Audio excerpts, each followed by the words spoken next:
Alright, I am going to tell you about something that I think is just the coolest thing in the world on Desmos, and that is sliders.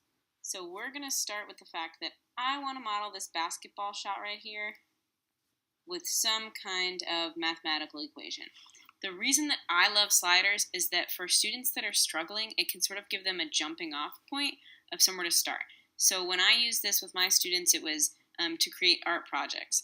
But I love that you can use it to do something like this that's really realistic. We can model this quadratic with this basketball shot, and the sliders just help us get there and also really see the transformations and what that really means to the graph.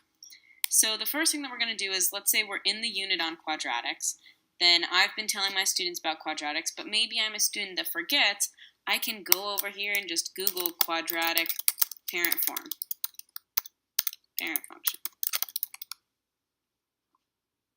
And we see y equals x squared. So I'm here, I'm a student, and I go, okay, I need y equals x squared. But that creates this orange graph. It's opening upward, it's kind of skinny, and if I'm a student, then I need to figure out how to adjust this. And so what I love about Desmos is that it allows us to put these sliders in, so I can put my A value, whatever A may be. I know that that's going to be the stretch. That's going to make it skinnier or fatter or flip it upside down, reflect it over. And then I know that my parent functions usually have this x minus h. My students, we spend a lot of time talking about transformations, but I'm not sure how I need to adjust it. I just remember that it's x minus h if I'm a student. And then the last thing that I'm going to do is the plus k, and that's our vertical shift. So now comes the really cool part about sliders, and that's actually making the sliders. So we have our stretch, our A, we have our horizontal shift, H, and our vertical shift, K. And what we're going to do is add the sliders by clicking this all button right here. And now we can just slide around and adjust the vertical stretch, the horizontal translation, and the vertical translation just by moving them around and actually seeing how that changes the graph and how when we put that value back into the equation, it adjusts everything. So what I love about this is for students is that they can see, okay, I want to adjust the A. I know that does something. Let's see what it does. And then as you start to slide it, it gets skinnier. It's stretching upwards. We could see the y-intercept is getting higher and higher. But I don't want that shape. If I want my basketball and I'm a student, I'm thinking, I need this to go to the other way. So let's make it a negative A value. And right now, it's going to be upside down. Now that we're at -1, it's not really the right width. The stretch needs to be a little bit wider, but we can get to that in a second. Right now, we just know that it needs to be negative.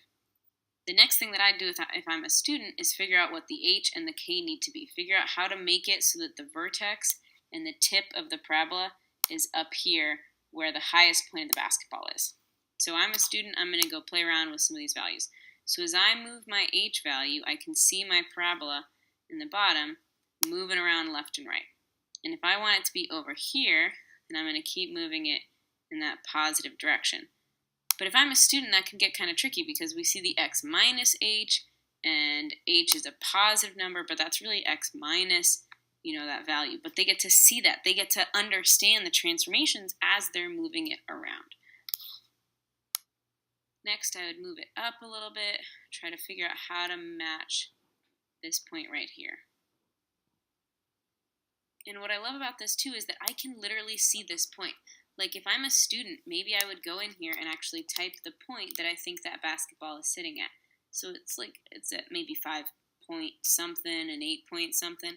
So I can put that point up here and try to adjust this little purple point so that it's right on top of the basketball. So I skipped ahead a little bit. I put this purple point at exactly 5.35 and 8.2. And I'm thinking as a student, that seems to work really well when my K value is right at the 8.2 and my H value is right there around 5.35.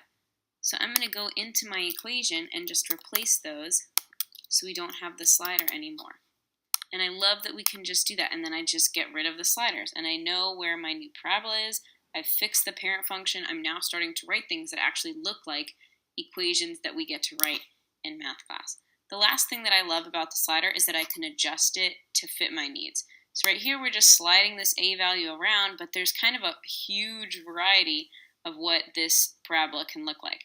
And I want it to be sort of this weird fat arch looking thing, but I don't need it to go all the way to -10. So I can click over here and make it from -1 to 0, because I know that the A value is going to need to adjust between those two values.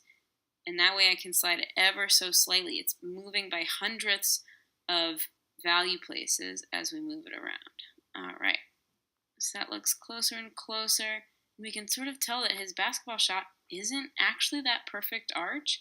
And what I like is that we can actually bring into, the physics and gravity and air resistance and all the other things that have to deal with why it might not be the perfect arch, or maybe my vertex just isn't perfectly matched with where that highest basketball is.